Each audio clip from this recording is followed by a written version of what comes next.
Нощта се спуска над града, вината дави шва алкохол, поредна чаша, тишина, а Бог мълчи над нас.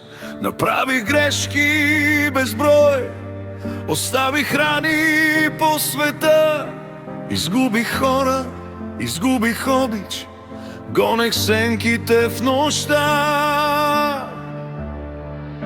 През толкова празни години удавях болката в грях, с усмивка криех колко бавно душата ми умира в страх.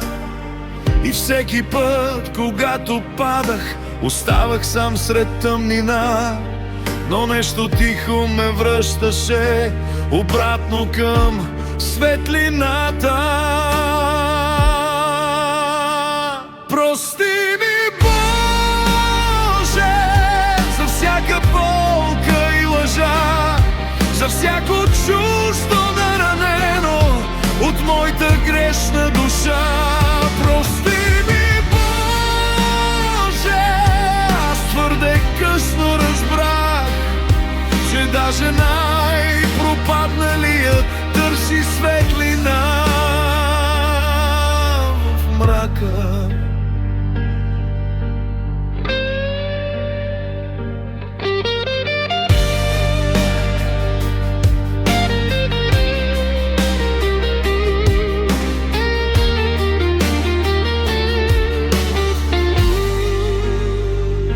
Видях как любовта умира, как хората стават прах, как времето убива бавно и вярата превръща в страх.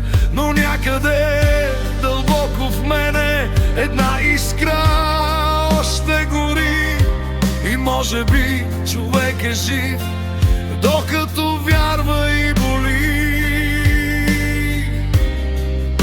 Ако утре всичко свърши, ако замлъкне светът, ще тръгна пак към Теб, Боже,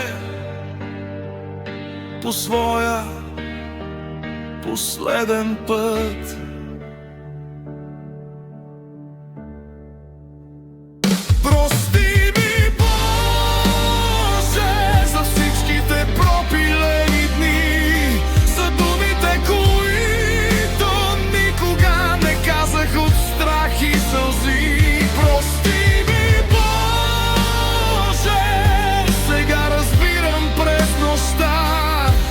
Единствено любов и вяра остава след смъртта.